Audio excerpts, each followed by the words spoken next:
নারিকেল দিয়ে সহজ কোনো পিঠা বানাতে চাইলে এই রেসিপিটি ট্রাই করতে পারেন। এটা বানানো যতটা সহজ, খেতে কিন্তু খুবই মজা। এই পিঠা একবার তৈরি করে এয়ারটাইট কন্টেইনারে অনেক দিন সংরক্ষণ করা যাবে। আজকের রেসিপির জন্য এখানে আমি প্রথমে 2 কাপ পানি নিয়েছি। দিয়ে দিচ্ছি স্বাদমতো লবণ, হাফ কাপ পরিমাণ চিনি, 1 কাপ ফ্রেশ কোরানো নারিকেল। এবার এটা কিছুক্ষণ জাল করে নিতে হবে।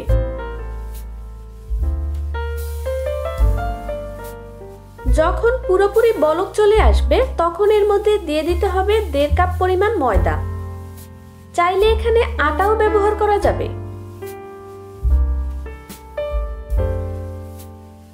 এবার চুলোর জাল মিডিয়াম লোতে রেখে খুব ভালো মতো সিদ্ধ করে নিতে হবে।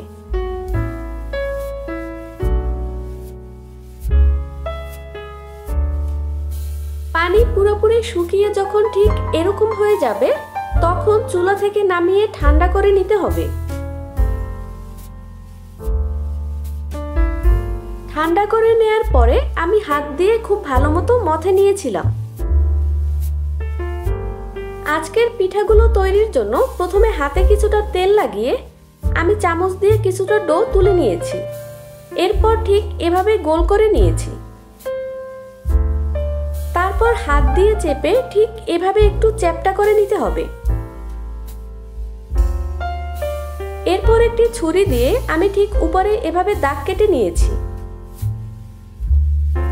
প্রথমে লম্বা করে কিছুটা দাগ কেটে নেওয়ার পরে আমি আড়াআড়ি ভাবেও দাগ কেটে নিয়েছি।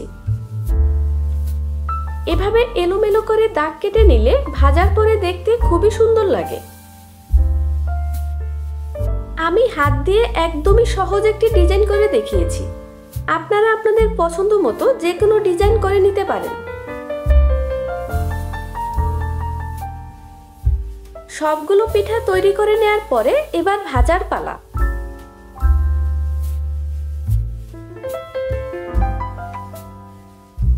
প্রথমে কড়াইতে পর্যাপ্ত তেল দিয়ে তেল মিডিয়াম গরম হলে এক এক করে পিঠাগুলো দিয়ে দিতে হবে। কোনোভাবেই একদম গরম অবস্থায় দেয়া যাবে না। পিঠাগুলো অবশ্যই ডুবো তেলে ভাজতে হবে। ভাজার পুরোটা সময় চুলোর জাল মিডিয়াম হাইয়ের মাঝামাঝি রাখতে হবে।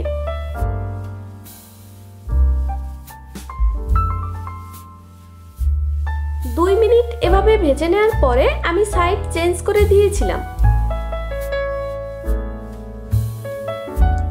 ঝটপট অতিথি আপ্যায়নে কিংবা বিকেলে নাস্তায় চায়ের সাথে খাওয়ার জন্য এরকম কিছু রেসিপি অবশ্যই ট্রাই করতে পারেন। এটা ছোট বড় সকলেই খুব পছন্দ করবে।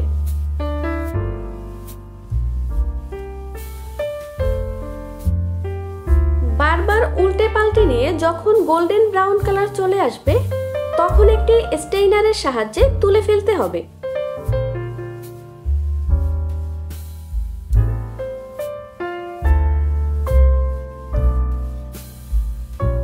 এ পর্যায়ে তেল ছাড়িয়ে তুলে নিয়ে ঠান্ডা করে এয়ারটাইট কন্টেইনারে সংরক্ষণ করতে হবে।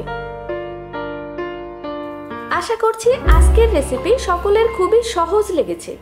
এরকম আরো সহজ এবং স্পাইসি রেসিপি পেতে আমার চ্যানেলের এবং পেজের সাথেই থাকুন। দেখা হবে অন্য কোনো রেসিপিতে। সে পর্যন্ত ভালো থাকুন। আল্লাহ হাফেজ।